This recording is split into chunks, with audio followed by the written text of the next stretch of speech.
Clase. Eso.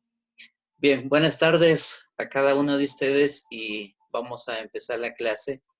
Bueno, estamos en la segunda parte que hemos iniciado la semana anterior sobre las corrientes de pensamiento económico. Entonces, yo había presentado un primer autor y su corriente, que es el keynesianismo. Esta vez quiero presentar otro autor que está dentro de lo que es el socialismo. Entonces, a ver, para resumir, diríamos que tenemos tres autores y tres corrientes de pensamiento sobre el tema económico. Entonces, por un lado está el keynesianismo, luego el socialismo, y tres, una teoría latinoamericana, la CEPAL, de la CEPAL. CEPAL significa Comisión Económica para América Latina.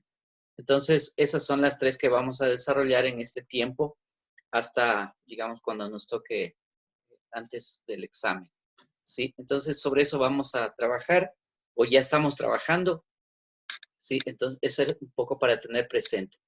Ahora, como yo les había dado una tarea, pero me parece que como no está explicada, cómo la van a hacer, entonces voy a explicarles ahora esa tarea para que ustedes tengan una mejor precisión y también puedan hacer preguntas sobre la tarea.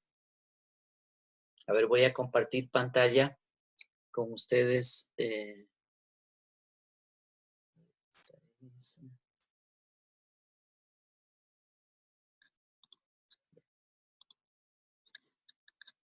Bueno, ahí tienen, miren,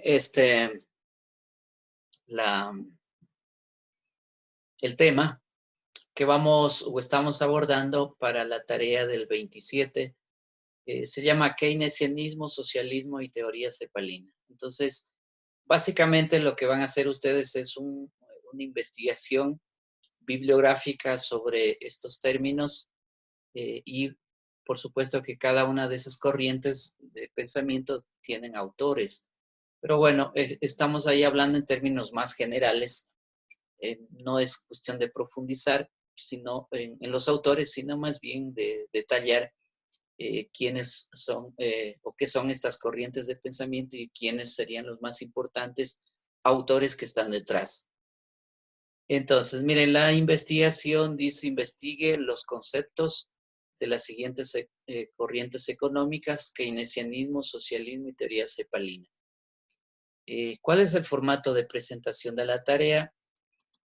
Fundamentalmente es investigación, entonces seguimos algunos elementos para que ustedes puedan hacer su proceso de investigación. A ver, la introducción. La introducción, como toda investigación, siempre tiene algunos planteamientos fundamentales que se requieren entenderlos y bueno, y que haya precisión también sobre eso para poder desarrollar la investigación. Entonces, en ese sentido, pues hay en la introducción algunos componentes y esos son los que voy a describir. A ver, entonces, un primer componente de la introducción que ustedes deben desarrollar es plantear la temática central. ¿Qué significa la temática central? Significa que primero hay que recuperar información sobre el tema que está ahí, que son estas corrientes económicas. Entonces hay que buscar bibliografía afín a eso, porque toca desarrollar eso. Una vez que uno tiene entonces la bibliografía suficiente, pasa al siguiente punto, que es leer esa información para tener precisión sobre en qué consiste cada una de esas teorías. Entonces, una vez que hemos leído, se pasa al punto de plantear la temática central. Eso significa hacer una breve descripción de los puntos claves, porque el tema implica desarrollar de manera genérica lo que está pidiendo el profesor y básicamente estamos hablando de la unidad 2 de su plan analítico la materia. Entonces, el primer punto es plantear la temática central. En otras palabras, es describir el tema en base a la información que han obtenido. Una vez que se haya hecho una descripción, se pasa a la segunda parte, que es la pregunta. Entonces, aquí decimos, establece una pregunta de investigación. Miren, no hay proceso, ningún proceso de investigación si no hay una pregunta central. La pregunta nace del tema, por supuesto, y la pregunta es la que orienta todo el proceso de investigación. Por eso es que no se puede hacer ninguna investigación sin una mínima pregunta, por lo menos una.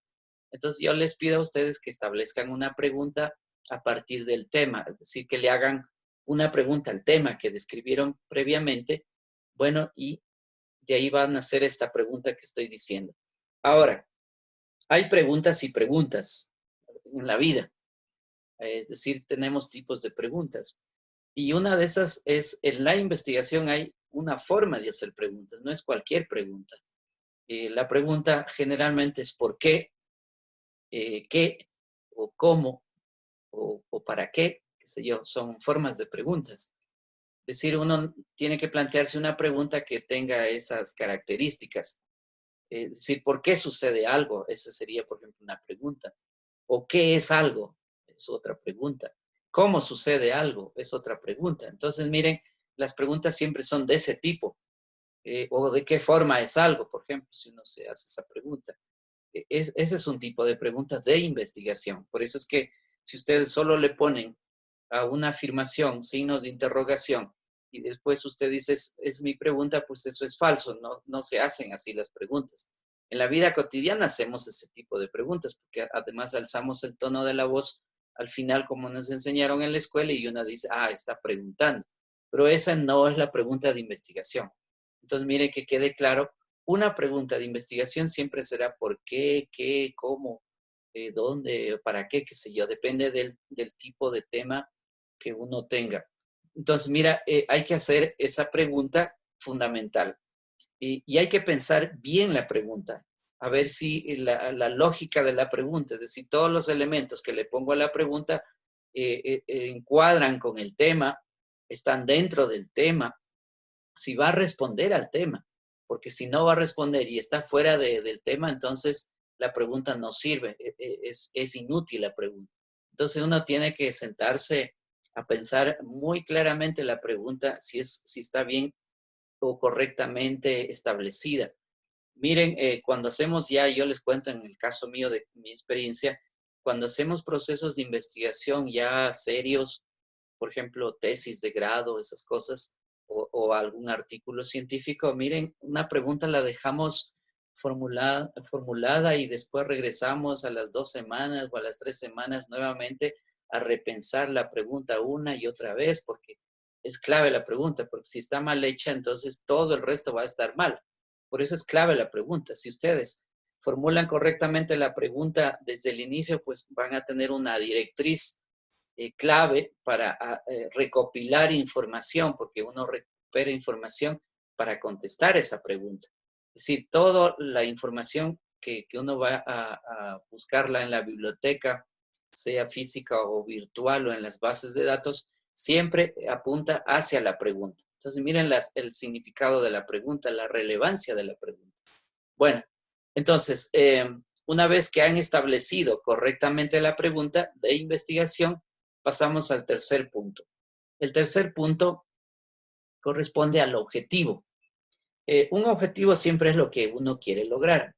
En este caso, miren, yo estoy poniendo ahí una cuestión hipotética también, es decir, que al mismo tiempo que es un objetivo, también le planteamos una hipótesis a la pregunta. Una hipótesis en investigación siempre es una aseveración, una afirmación positiva o un enunciado que nace de una situación concreta, determinada, real. De ahí nace eso. Entonces, si ya tenemos una pregunta, en este caso, significa que tenemos que responder a la pregunta. Es decir, el objetivo lo que hace es responder a esa pregunta. Por ejemplo, si yo digo mostrar, mira, estoy usando un verbo, el verbo en infinitivo pues ya se convierte en un objetivo. Si yo digo mostrar las características, digo, estoy afirmando de manera en el vacío, no tengo así claridad en este rato, pero esa manera de ejemplo, si yo digo mostrar las características fundamentales del socialismo, qué sé yo. Es decir, ¿qué estoy haciendo? Que estoy diciendo que voy a mostrar en mi investigación las características fundamentales del socialismo, etcétera, etcétera. Es decir, esa es la manera en cómo uno tiene que elaborar un objetivo. Entonces, mire, el verbo mostrar ya es un objetivo. Luego, el verbo también está vinculado a una acción. Mostrar las características, imagínense, cuando digo mostrar las características del socialismo, estoy dándole un contenido a ese verbo, es decir, qué es lo que quiero hacer. Si uno dice mediante investigación, bibliografía, por ejemplo, pudiera uno decir. Entonces, mira, estás poniendo el cómo también de cómo lo vas a hacer. Entonces, mira, el objetivo, el número 3, implica establecer o formular un objetivo que responda a la pregunta que te trazaste antes. Por eso es que también al objetivo hay que pensarlo correctamente, a ver si es que es coherente con la pregunta, si está respondiendo a la pregunta. Es como decir, uno pregunta a alguien, ¿de dónde vienes? Mira, esa es una pregunta. Y si tú respondes, estuve jugando, mira, no hay una relación entre la pregunta y la respuesta. Es decir, si usted dice, ¿de dónde vienes? Y tú dices, estuve jugando, no hay una respuesta ahí correcta o coherente, porque te estás escabullendo en la respuesta, es decir, no tiene coherencia.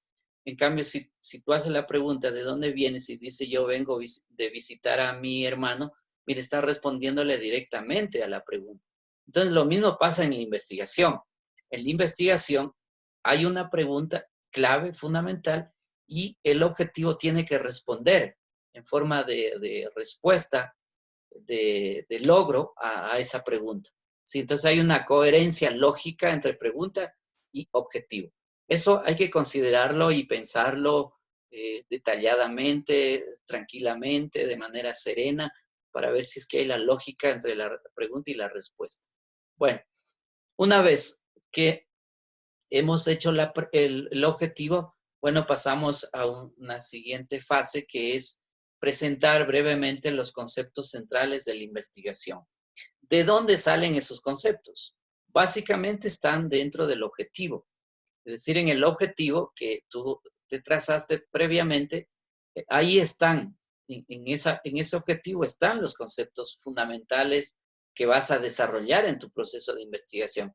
Uno no debe ir a buscarlos en otra parte, sino tienes que buscarlos ahí, es decir, en la respuesta. Por ejemplo, si yo dije mostrar las características fundamentales del socialismo, mira, ahí hay ya un primer, este, un primer concepto clave, las características del socialismo, si yo dijera eso.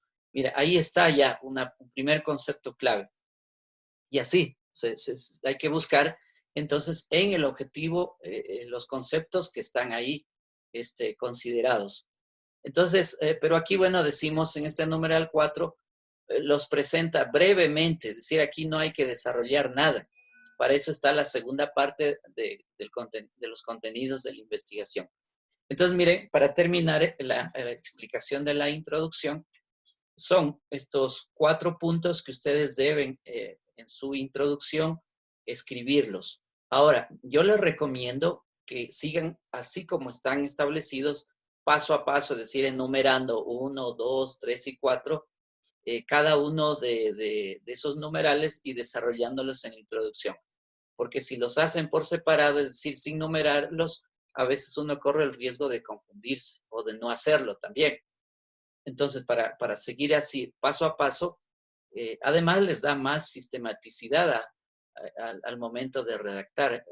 A uno lo vuelve más lógico porque sigue un proceso, sigue una etapa y puedes revisar nuevamente eso en esa lógica de esos numerales. Puedes volver otra vez a ver si está bien planteado el numeral 1, si el numeral 2 va correcto, el numeral 3 igual y el número 4 igual. Es decir, te permite ver. En cambio, si tú no haces eso, corres el riesgo de olvidarte o de hacer desordenadamente.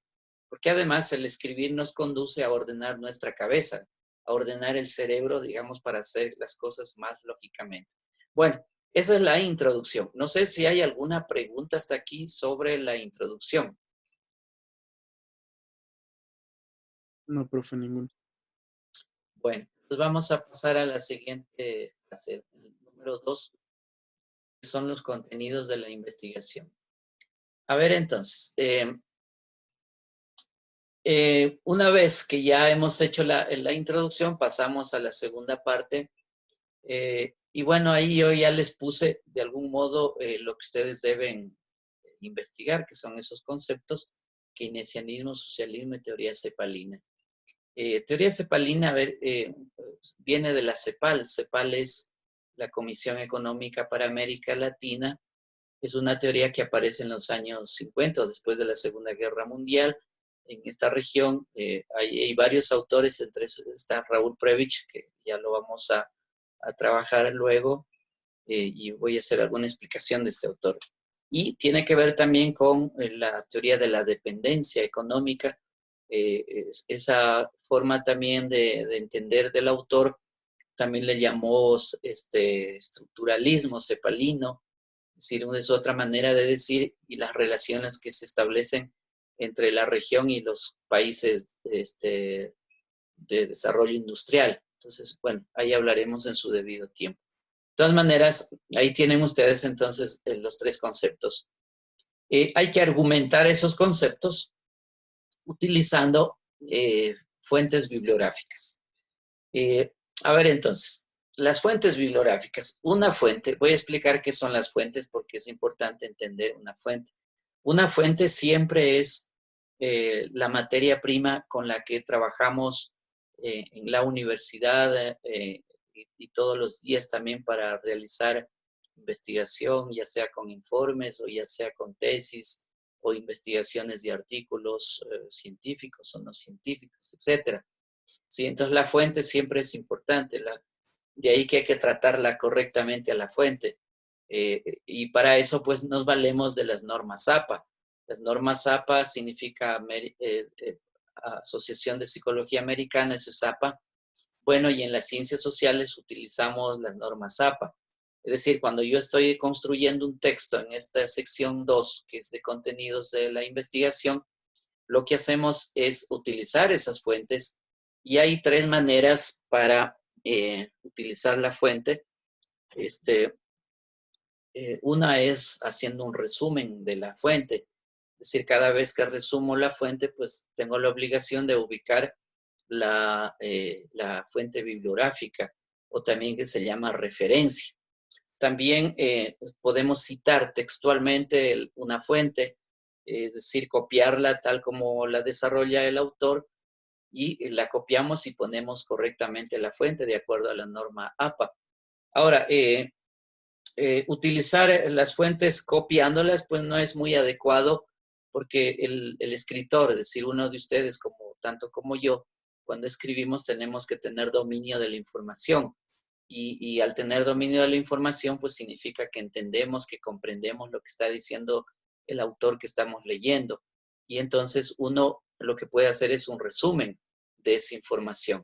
Y también copiar esa información. Pero como les digo, el copiar la información textualmente no es lo más correcto. Se debería copiar la información cuando mismo ya no podemos decir con nuestras palabras lo que dice el autor, pero de ahí hay que más bien desarrollar, elaborar la información, nosotros procesarla en nuestro metabolismo mental, y bueno, y luego escribimos. Esa es la forma correcta de hacerlo. De todas maneras, existe la norma que dice, bueno, puedo copiar textualmente la fuente, entre comillas, si es que tiene menos de 40 palabras, y si tiene más de 40 tengo que separarlo del texto por un espacio, y lo copio debajo, y luego separado por una sangría, pues lo ubico y también en letra menor, no en 12 puntos como normalmente se escribe, sino en 10 puntos, del tamaño de la letra. Y luego después de copiar eso, se escribe la fuente bibliográfica, es decir, es el autor, que es básicamente la fuente. Entonces, correctamente de acuerdo a la norma APA. Bueno, es en el caso, entonces, de una copia textual. Pero si estamos también parafraseando, nos toca igual escribir la fuente bibliográfica luego de que uno acaba de parafrasear. Es decir, acabas de parafrasear la frase o el texto que has tomado del autor y luego pues escribes la fuente bibliográfica a continuación ahí, tal como nos indica la norma APA. Eso se llama referencia. Entonces, esa referencia luego también hay que ubicarla en la sección bibliográfica. En la sección bibliográfica le llamamos fuentes bibliográficas o bibliografía, así también se le llama, pero también se dice referencia bibliográfica. Entonces, la fuente que ha sido utilizada dentro de este numeral 2, porque estoy haciendo composición de un texto, luego de haber estudiado el texto, entonces pongo la fuente o la referencia bibliográfica en la sección bibliográfica. Y hay que hacerlo correctamente. Por eso es que el dominio de las normas APA es importante, porque las normas APA me indican el orden que debo seguir de manera técnica, cómo tengo que ir ordenando la información o los datos que me da la misma fuente.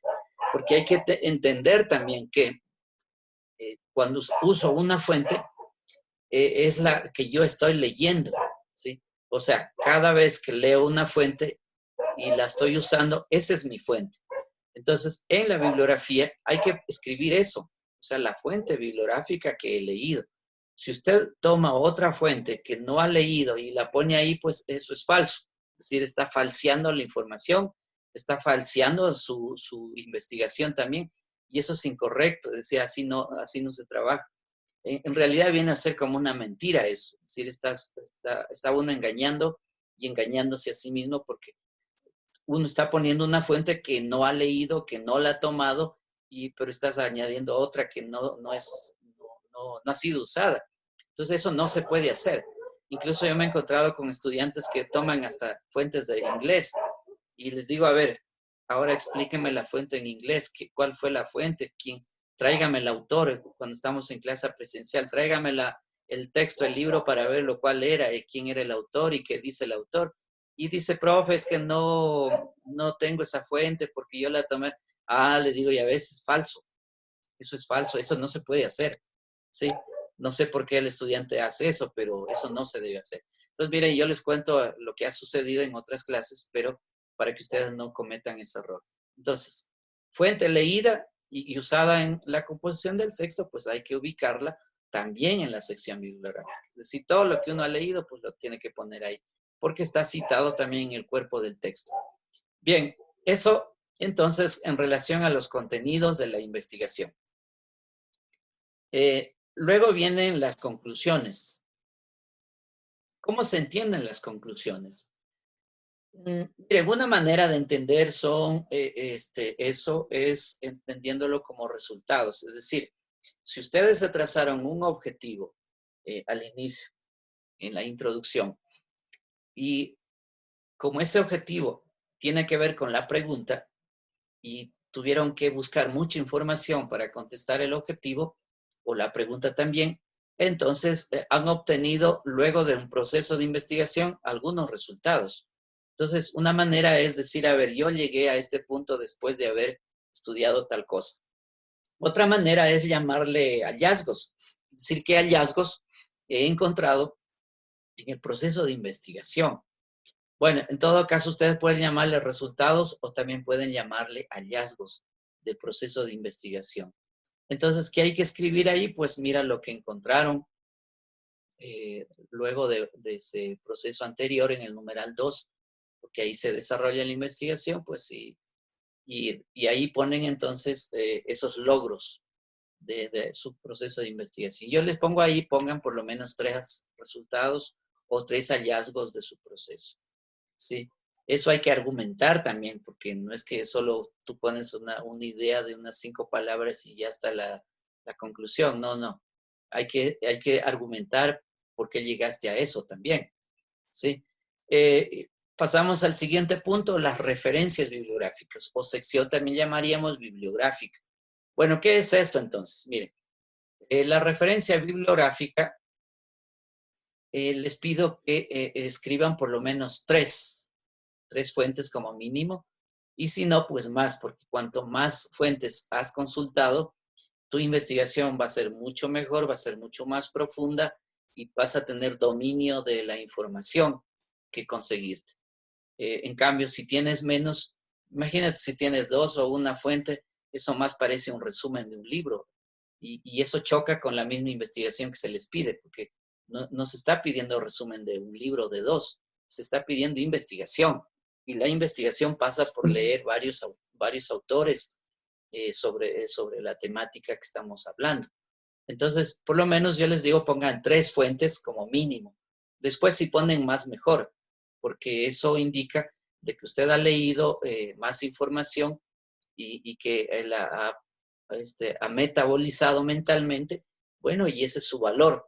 Eso es lo que usted está aprendiendo para sí mismo. Porque no se trata de cumplir con el profesor, sino de nuestro aprendizaje. Si nosotros aprendemos más o menos dependiendo del tiempo que dediquemos a la lectura. Es decir, cuanto más tiempo dedicas a la lectura, pues más vas a aprender. Y luego lo que has leído lo escribes también, ¿sí? Entonces, mire, más tiempo se dedica siempre a la lectura. Bueno, entonces eso es la referencia bibliográfica. Hay una coherencia entre la referencia bibliográfica, es decir, de la sección bibliográfica, que ordenas la información correctamente de acuerdo a las normas APA, y el numeral 2, donde decíamos el desarrollo de contenidos. Es decir, ahí hay una coherencia lógica estricta. Si yo use en el numeral 2 fuentes, pues tienen que aparecer en la referencia bibliográfica, es decir, en la bibliografía también esas fuentes, ordenadas de manera coherente. Entonces, porque si pones en el numeral 2 una fuente y en la referencia bibliográfica no aparece, entonces ya tenemos un problema. O al revés, también podría suceder que en la referencia bibliográfica aumentas ahí un texto, pero en el contenido no aparece nada, es decir, no se ha desarrollado ese autor. Entonces ahí hay otro problema.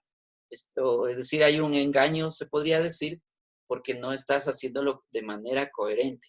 Eso también se llama congruencia lógica. Bueno, entonces mira, todos esos detallitos, por supuesto yo como lector de su trabajo, me fijo muy bien para poder valorar su tarea que esté bien hecha. Bueno, por último tenemos la portada. Bueno, la portada es la presentación primera que uno hace de su trabajo, y en esto hay que aprenderlo a hacer bien porque en nuestra vida académica y profesional siempre estamos escribiendo, ya sea informes o cualquier otro tipo de documento, y tenemos que aprender a presentarlo bien, porque esa es la puerta de entrada, yo diría, de una persona. Es decir, uno mira una portada y dice, ah, qué bien, este chico o esta persona, es decir, se nota la excelencia, llamémosle así, de este escritor, de esta persona que está escribiendo, por la portada, es decir, está muy bien presentado. Hay datos que están precisos, no le falta ni le ha quitado información a esa portada, sino que está preciso. Entonces, mira, todo eso las normas APA me enseña cómo hay que presentar las portadas también.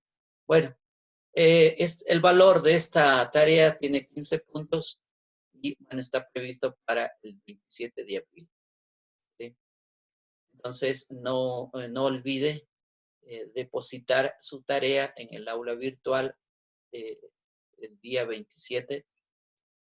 Y luego, como dijimos, también vamos a presentar en la clase una exposición. Ahora, si lograríamos con ustedes formar grupos, también sería interesante para que no haya tanto estudiante, sino más bien que puedan hacer presentaciones grupales y de discusión. Miren, porque a mí en realidad me gusta trabajar mucho en equipo, sino que ahora por la dificultad de que no es clase presencial, entonces no se puede organizar eso. Pero en clases me gusta debatir, me gusta que el estudiante participe, que desarrolle su capacidad de pensamiento y su capacidad intelectiva y también crítica sobre todo. ¿Qué quiero decir con pensamiento crítico? Quiero decir que una persona tiene que desarrollar más allá de la ciencia el pensamiento, porque el pensamiento no es solo científico, el pensamiento va más allá de la ciencia, porque implica entender mejor el mundo en el cual nosotros vivimos. No se diga más a partir de la misma ciencia económica. Entonces, es la capacidad de reflexionar, la capacidad de deliberar, la capacidad de debatir, de decir lo que pensamos a partir de lo que ya hemos ido formando en nuestra mente. Entonces, es importante el debate, la discusión, porque la ciencia tampoco está acabada, ni es un dogma la ciencia, sino que la ciencia es un conocimiento que se va desarrollando a lo largo del tiempo. Entonces, ese es el conocimiento. El conocimiento no es religión tampoco. El conocimiento es un proceso histórico, es un proceso social además, y además viene de los pueblos, de las civilizaciones, de las culturas, de las identidades. Ahí se va generando conocimiento. Y luego también en el aula de clase generamos conocimiento, sobre todo este conocimiento que llamamos más científico. Sí, pero hay otros tipos de conocimientos también. Entonces, mira lo que significa eso de reflexionar. Bueno, de todas maneras, esa es una cosa que como que queda ahí pendiente. Está incorporado en su aula virtual el PowerPoint sobre normas APA. Entonces, revisen eso para que ustedes descarguen también ese documento y lo estudien. También les incorporé esta mañana un PowerPoint sobre el keynesianismo. ¿Sí? Entonces revisen también, descarguen ese documento de la teoría keynesiana para que ustedes repasen, tengan ahí ideas también que les va a servir. Eso no exime de que ustedes busquen otras fuentes. Solo el PowerPoint siempre sirve para explicación, para entender mejor las ideas más sintéticas o resumidas. Eso es, jóvenes. A ver, entonces, díganme alguna pregunta o inquietud que ustedes tengan.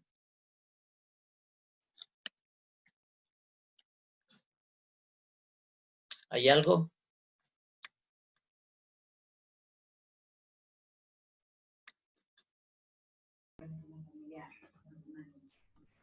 ¿Qué ¿Tiene dicen? algún límite de hojas, Inge? No, no hay un número determinado de hojas porque, claro, cuando uno hace una investigación, depende mucho de la pregunta y del objetivo. Es decir, a una pregunta y un objetivo, pues eso te da la dimensión de cuánto vas a contestar y cuánta información necesitas.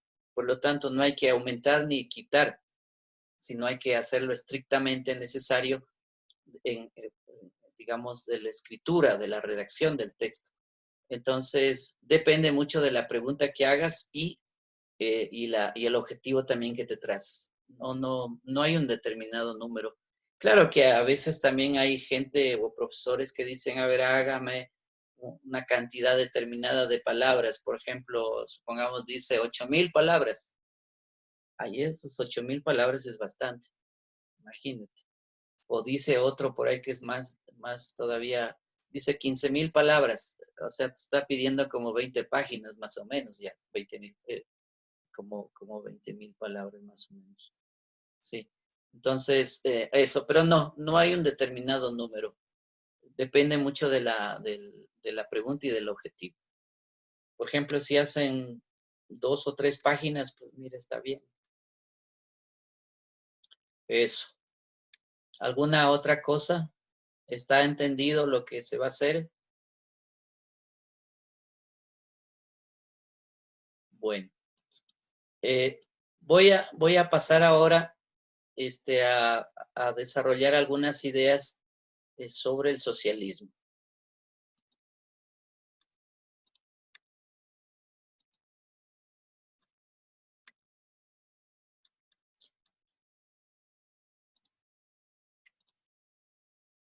Miren, bueno, hablar de socialismo es hablar de un tema súper amplio Ahí hay mucha información, porque el socialismo no es uno tampoco, son varios. Es decir, recordemos, por ejemplo, a ver, un primer socialismo que encontramos en la historia de Occidente es el socialismo ya del cristianismo, los primeros cristianos. Los primeros 3 siglos, o antes de los 3 siglos, eh, digo antes de los 3 siglos, cuando el Imperio Romano se toma el cristianismo, ahí tenemos ya una primera práctica de socialismo.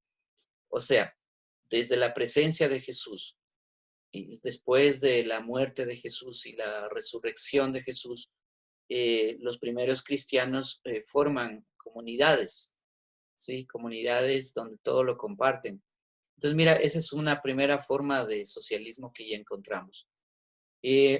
También antes incluso de eso, por ejemplo, en los pueblos andinos o aztecas también, encontramos ya formas de socialismo, como el caso de los incas, eh, a través de la comuna o de los territorios comunales. Y también encontramos, por ejemplo, entre los aztecas con los calipulli, que son una forma de familias ampliadas. Ahí ya estamos hablando de socialismos también, o sea, hacia el siglo V en adelante, después de Cristo, pues ya se empieza a desarrollar eso.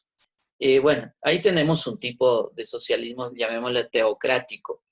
Después tienes, a ver, en Occidente, propiamente a partir del siglo XVI, hay Tomás Moro que va a desarrollar un texto, lo que llama en la isla de la utopía, ¿sí? De ahí viene también el concepto de utopía.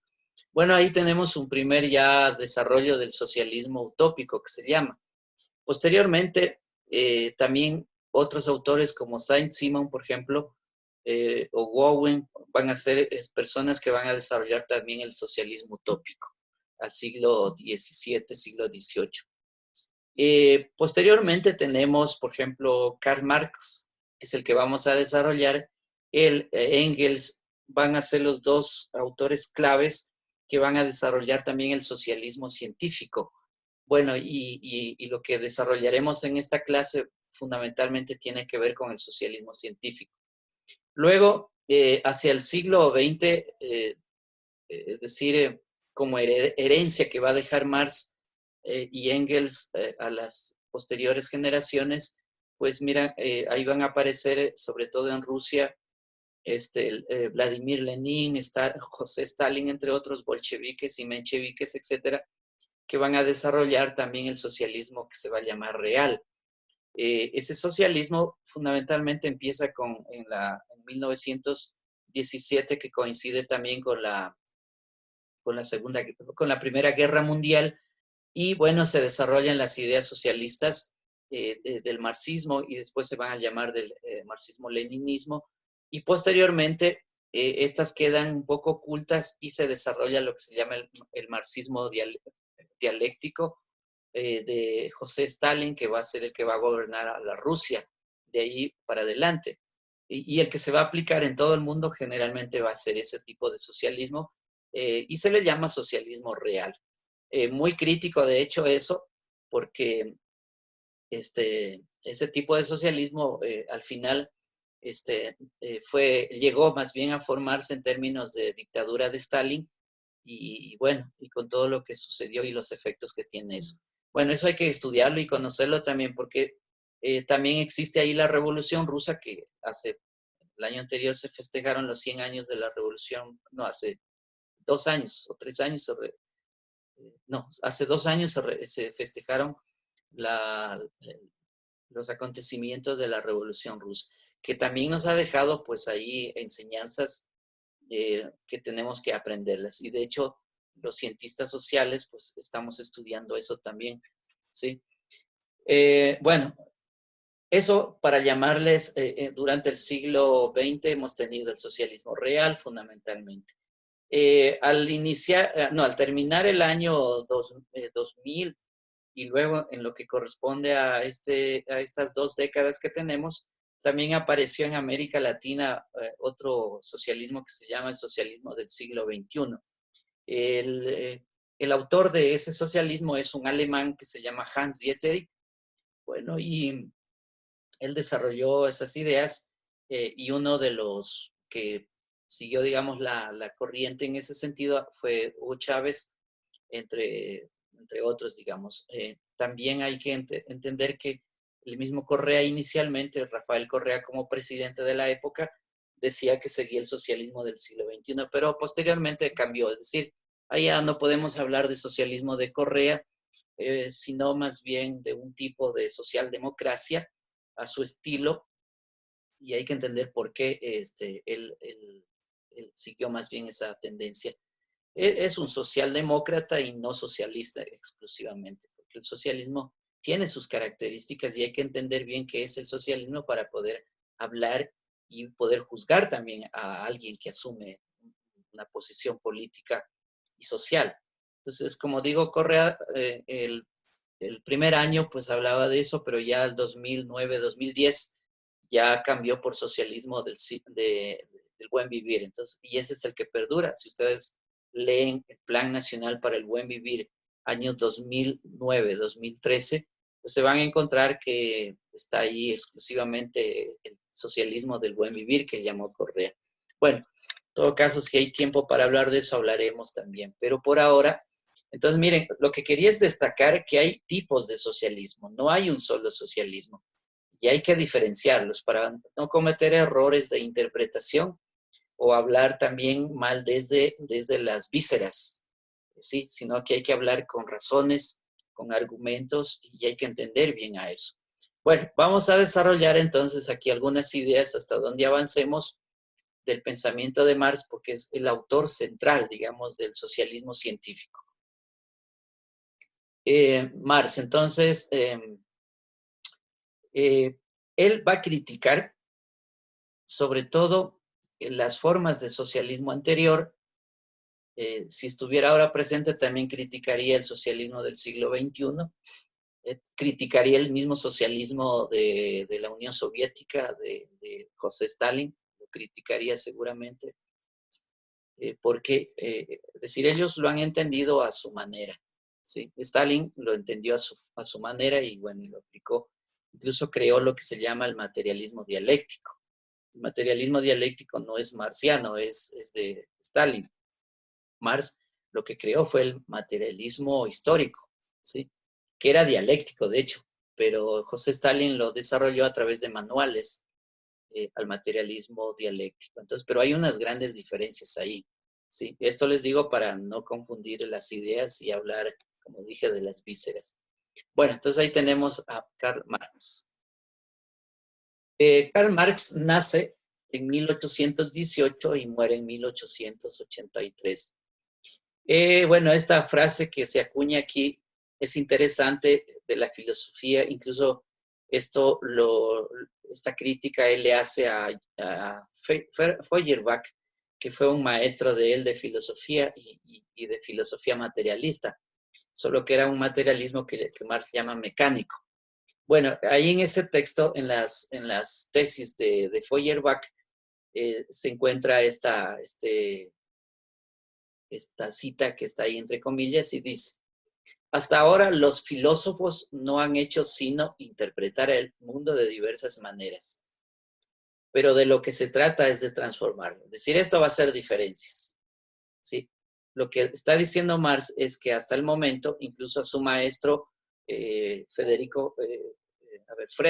Hegel, que va a ser su maestro de filosofía y de derecho, resulta que hasta ahí, pues, toda la filosofía que se había desarrollado era interpretar el mundo, es decir cómo era.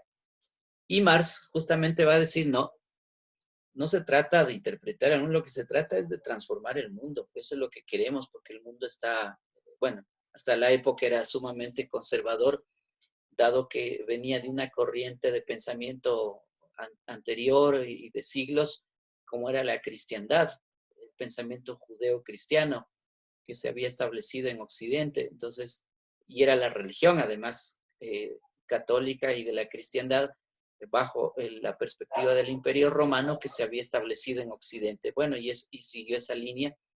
Y claro, un pensamiento sumamente conservador. Además de eso, que pensaban pues los de la época que todo era inmutable.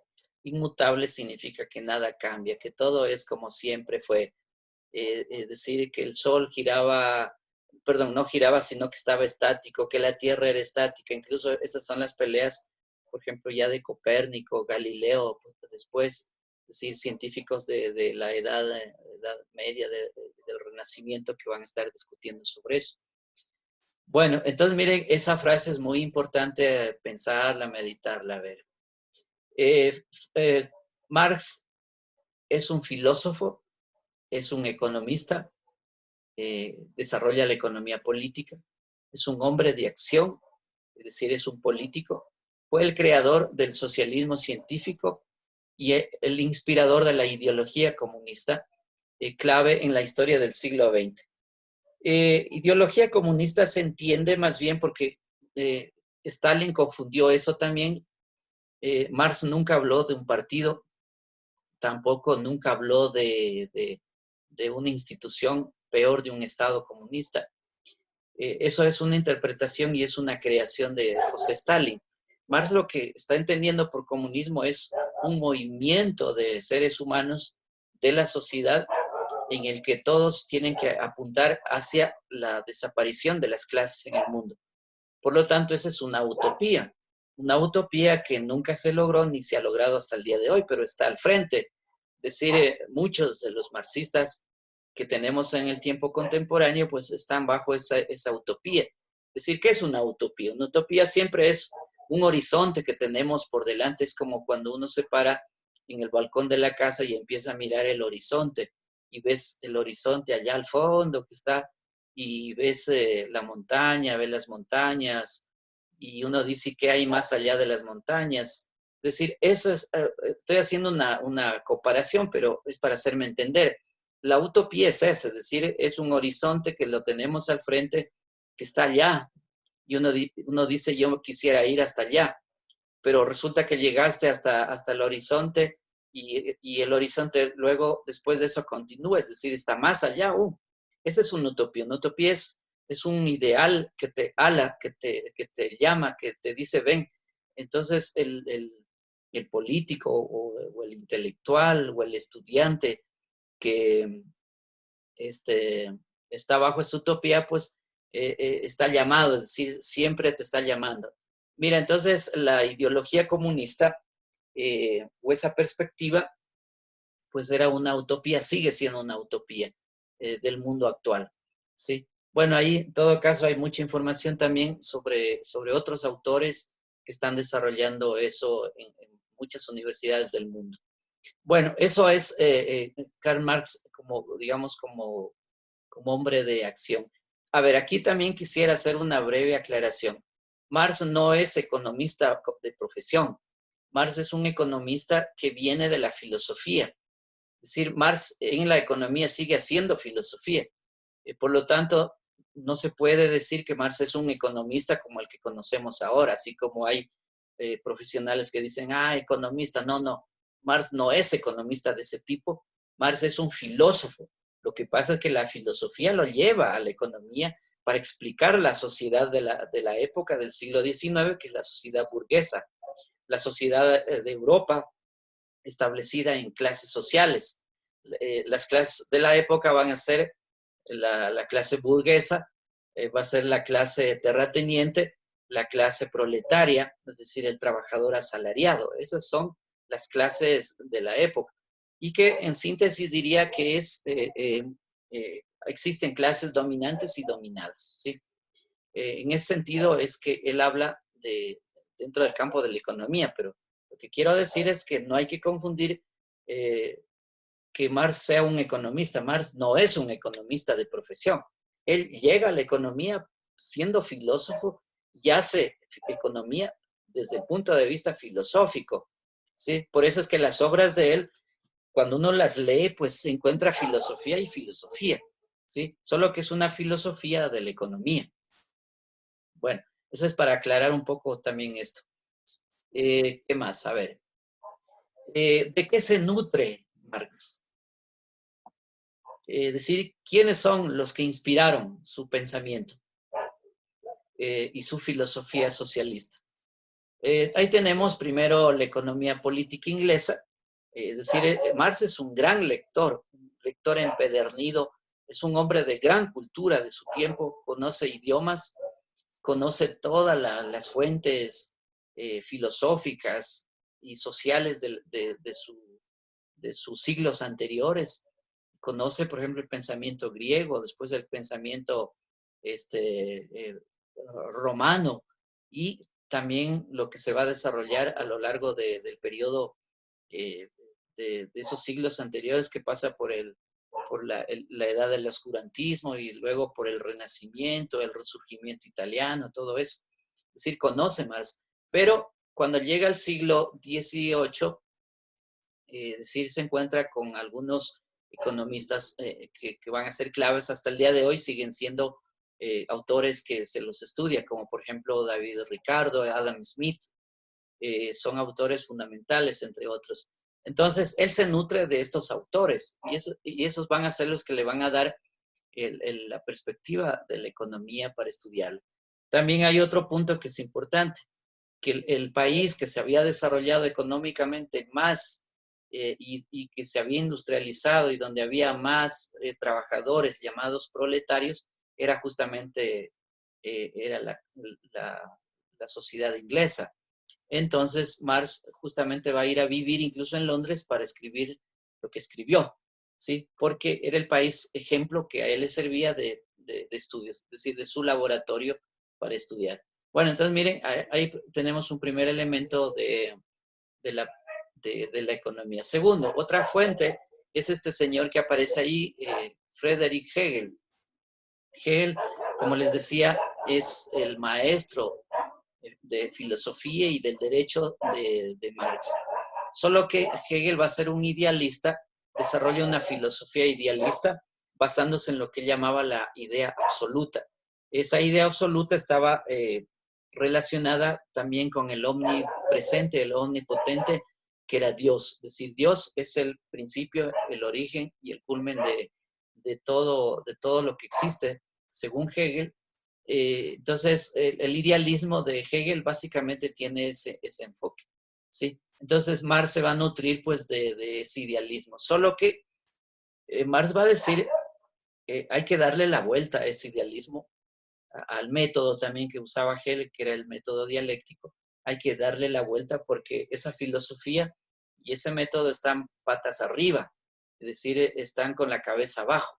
Lo que hay que hacer, dice, darle un lado racional, es decir, hay que entender que la ciencia y la filosofía es racional, explica racionalmente las cosas, el mundo en el que se vive. Entonces dice Marx, vamos a darle la vuelta a eso, es decir, vamos a poner derecho la filosofía de Hegel, es decir, vamos a enderezarla. Y eso es lo que va a hacer Marx al darle la vuelta, es decir, darle la vuelta significa estudiar a Hegel, pero desde la perspectiva materialista, de la historia. Es decir, que el principio fundamental en el que se forja el mundo, el universo y lo que existe, pues es la materia, la materialidad. De tal modo que todo está hecho de materia. ¿Sí? Lo existente, lo que viene desde el principio de los tiempos en el cosmos, pues es materia, está hecho de materialidad. Hay elementos como el carbono, el helio, el hidrógeno, el oxígeno, entre otros elementos que son parte de esa formación del universo y todos lo existente pues tiene que ver con eso. Entonces, Hegel es el maestro propiamente de Marx. Y la otra fuente es del socialismo utópico francés, es decir, Francia era un país esencialmente político y de organización política. Ahí se había desarrollado además la Revolución Francesa previo a Marx. Ustedes recuerden que entre 1789, 1793, que culmina la Revolución Francesa con esa constitución de la burguesía de la época, pues se establece ahí lo que es esos principios que establecieron de este, los derechos de igualdad, fraternidad y bueno, el otro, se me olvida siempre a mí el otro principio que establecieron. Entonces, miren, libertad. Entonces, igualdad, fraternidad, libertad, miren, son los principios que establece la Revolución Francesa. Entonces, estamos hablando de un país esencialmente político de los siglos anteriores, Francia, y de hecho sigue siendo así. El país más político en Europa sigue siendo Francia, ¿sí? Entonces, se nutre de esos tres elementos. Es decir, a ver, en síntesis diríamos que por la parte inglesa es la economía política. Por la parte filosófica es la filosofía de Hegel, que es filosofía alemana. Y por la parte de la política es el socialismo utópico francés. Bien, ahí está la figura de Friedrich Hegel. Sí, Hegel, en su método de filosofía, va a ser el método dialéctico.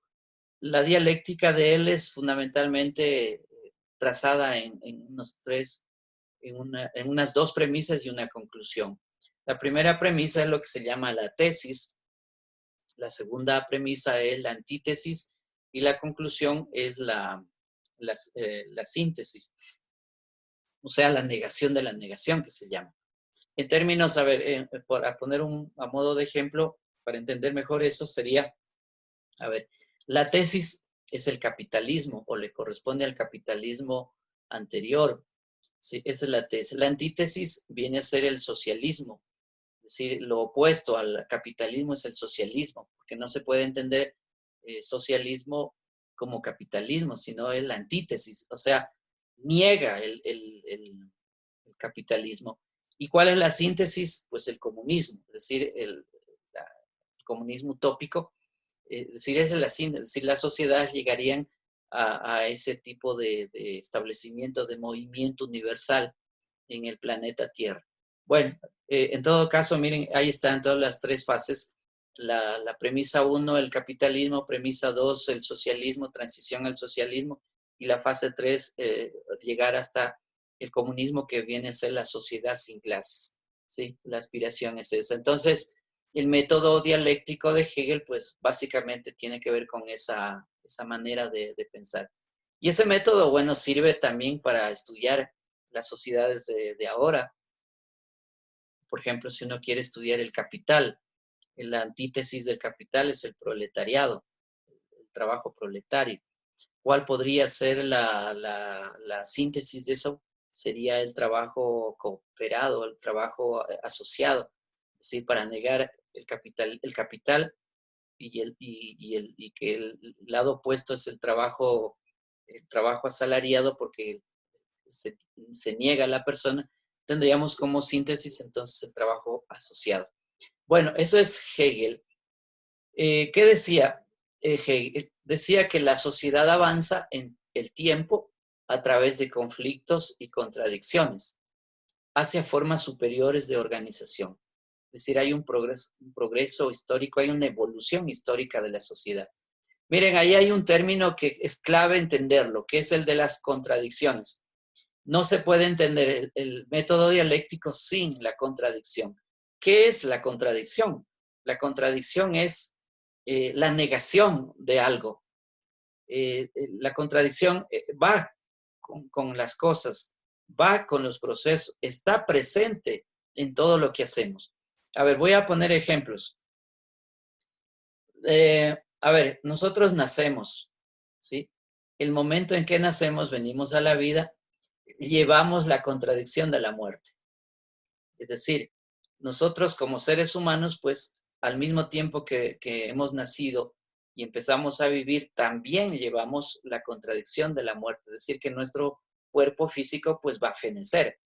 Por eso es que la muerte es algo natural, es algo propio del cuerpo, del ser humano. Es decir, eso no es ninguna desgracia, no es ninguna forma diabólica, qué sé yo, de la muerte, no, sencillamente es parte del ser mismo, como es todo. Por ejemplo, un automóvil, se hace el automóvil y desde el momento en que se hace el automóvil empieza a fenecer, es la contingencia del automóvil.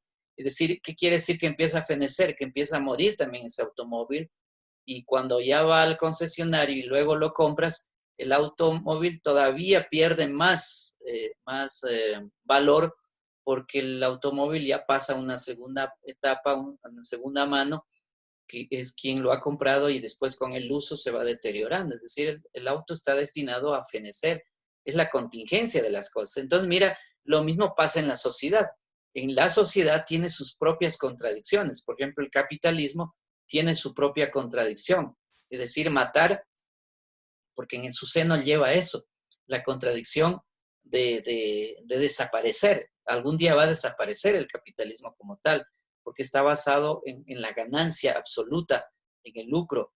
La otra contradicción del capitalismo es el trabajo asalariado. Es decir, el trabajo asalariado significa que existe una persona que entrega su fuerza de trabajo vivo para alguien y alguien se apropia de tu trabajo. Eso se llama excedente económico, ganancia o rentabilidad, le llaman las empresas, pero en términos de economía política se llama plusvalor. Es el plusvalor porque hay un plus trabajo, es decir, un trabajo adicional, y el plusvalor es una ganancia adicional. ¿Quién se apropia de eso? Pues el capitalista, y así funciona el sistema. Entonces, eso mismo lleva a su propia contradicción. Entonces, mire, el concepto de contradicción es fundamental en el materialismo dialéctico y en el socialismo en la forma del comunismo que se está hablando. A ver, veamos qué hora es. Jóvenes, miren, ¿qué les parece si es que, a ver, interrumpimos ahí y dejamos para la próxima clase de continuar con este autor trabajando, porque no hemos llegado aún todavía a la parte de la economía. Solo estoy presentando al autor porque es el padre, llamémosle así, del socialismo científico, pero posteriormente tenemos toda la explicación económica para entender la economía. Entonces, vamos a dejar ahí. Antes de eso, entonces, a ver, preguntas de ustedes. ¿Qué preguntas pueden hacer?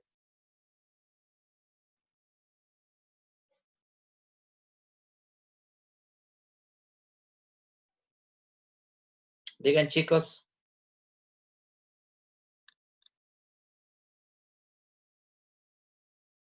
Jocelyn.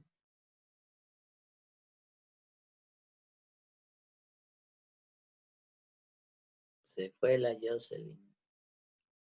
Jaime está por ahí, Jaime. Sí, profe, aquí. Ya. ¿Qué le parece? ¿Qué puede decir usted, a ver, sobre lo que hemos venido presentando?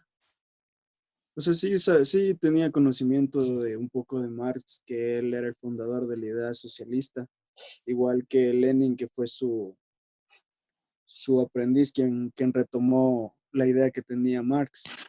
Entonces, sí voy igual comprendiendo algunas cosas que no entendía para poder seguir con los temas que vienen. Ya, listo. Bueno, sí estás informado. Eh, algo. ¿Qué más? A ver, hagan comentarios. ¿Qué dice? ¿Quién está por ahí? Ya creo que se ha ido el resto también ya.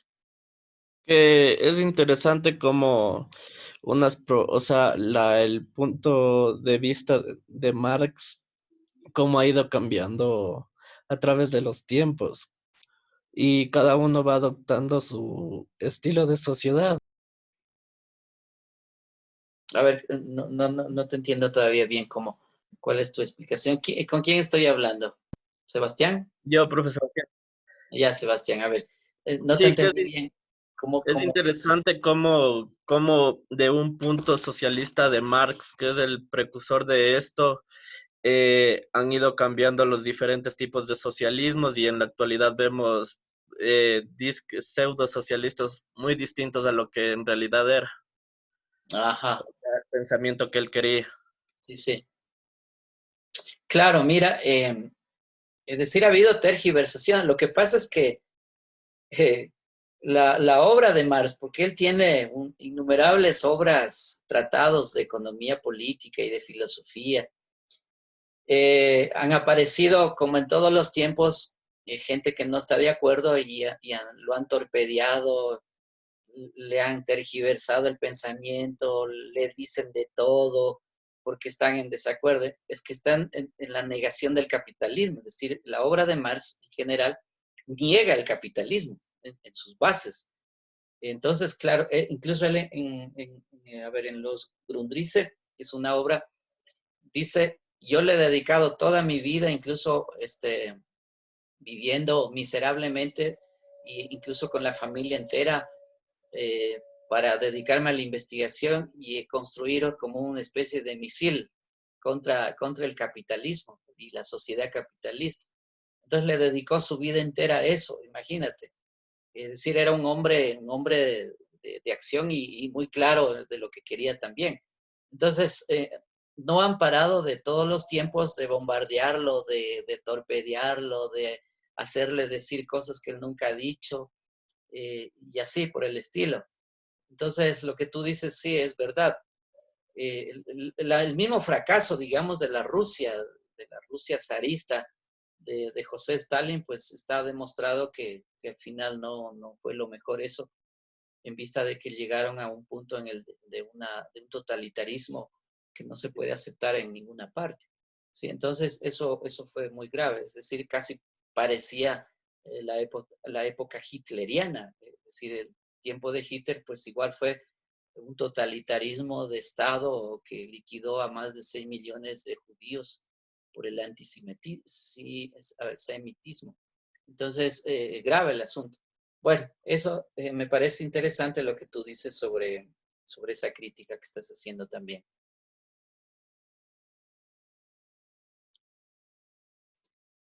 Bueno, de todas maneras vamos a ir ahí leyendo, descubriendo al autor para ir viendo qué es lo que dijo y qué se puede también estudiar de esto. Bien, entonces vamos a terminar ahí la clase. Continuamos la próxima clase explicando un poco más esto. Y a la vez, pues ustedes también van a empezar las exposiciones que estaban previstas. Me quedaría pendiente la teoría de cepalina también. Esperemos avanzar en eso. Eso es, jóvenes. Bueno, entonces nos veremos la siguiente clase. Listo, profe, buenas noches. Muy bien, que les vaya bien. Hasta luego. Chao, hasta pronto.